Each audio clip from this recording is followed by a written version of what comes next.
জি, আসেন। আসসালামু আলাইকুম স্যার। জি, ওয়ালাইকুম আসসালাম।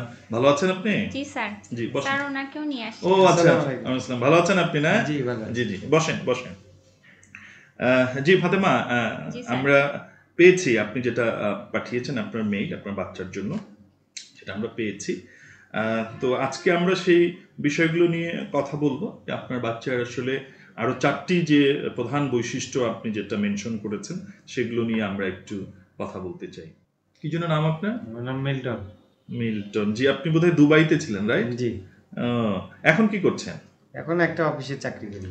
ও, সময় কি পান বাচ্চাকে সময় দেওয়ার জন্য? না, আমি তো সকালে যাই, রাতে হ্যাঁ, আসি। এটাই একটু বিষয়। আপনাকে একটু সময় করতে হবে। সপ্তাহে ১ দিন করে হলেও একটু এই যে ম্যানেজমেন্ট ট্রেনিংটা আপনাকে করতে হবে। কারণটা হলো যে মায়ের পক্ষে আসলে একা অনেক সময় সম্ভব হয়ে ওঠে না। আপনি জাস্ট জেনে রাখলেন যে কোন সময় তাকে কিভাবে এটা ম্যানেজ করতে হবে। ঠিক আছে? তাহলে একটু এই ৬ টা সপ্তাহে একটু সময় দিয়েন। জি, ফাতেমা, তাহলে আপনার বাচ্চার আরেকটু যদি বলেন যে আমাদের যে সমস্ত বৈশিষ্ট্যের কথাগুলো আপনি বলেছেন, সেখান থেকে যদি আমরা একটু আলোচনা করি। স্যার, বাবুটা তো ঘুমানোর সময় খুব সমস্যা করে। ঘুমাইতে নিয়ে যাওয়ার সময় আমাদের সাথেই ঘুমাইতে যায়। কিন্তু পরে দেখা যায় যে ও উঠে গিয়ে যে লাইটের সুইচটা নিয়ে on of on of on of তার মানে অনেকক্ষণ সেটা করতে হলো যে থাকে। তার রিপিটিটিভ বিহেভিয়ার বলে, মানে একই কাজ বারবার হ্যাঁ করা। স্যার, ওইটা নিয়েই খেলতে থাকে, ও এটা নিয়ে অনেকক্ষণ এসে খেলে। খেলতে থাকে।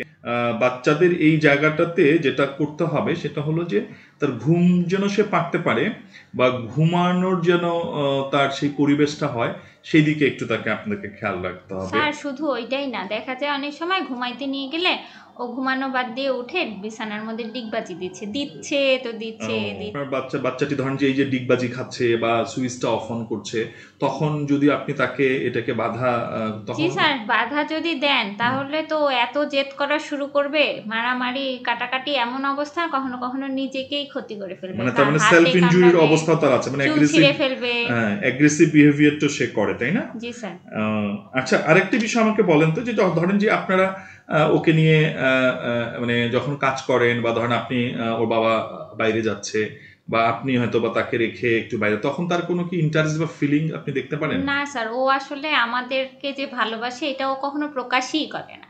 আমরা খুব হতাশ এই বিষয়টা নিয়ে, যে আমরা এত আদর করি, এত যত্ন করি, ও কখনো দেখায় না যে ও আমাদেরকে ভালোবাসে।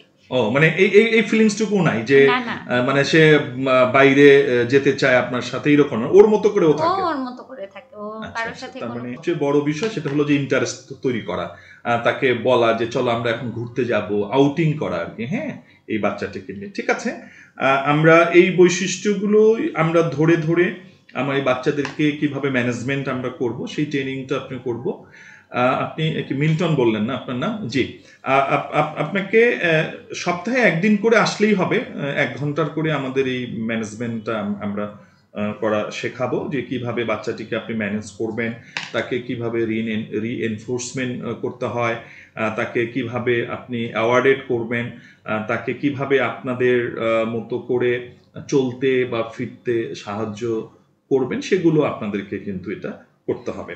তো ফাতেমা, আপনি তাহলে একটা শিডিউল করে নিয়েন। আগামী সপ্তাহ থেকে আপনি প্রতি সপ্তাহে ১ দিন করে আপনি এই ম্যানেজমেন্টটি আপনি করবেন। আশা করি আপনার বাচ্চাটি এগুলো যদি ম্যানেজমেন্ট করা হয়, এবং এর পাশাপাশি কি অন্য কোনো তার ডিজিজ, বা আপনি কি কোনো কিছু তাদের যেগুলোকে আমরা ডিজিজ বলি, সেটা কি আছে আপনার এই জি বাচ্চার? স্যার। আছে না? আচ্ছা, ঠিক আছে, ওকে।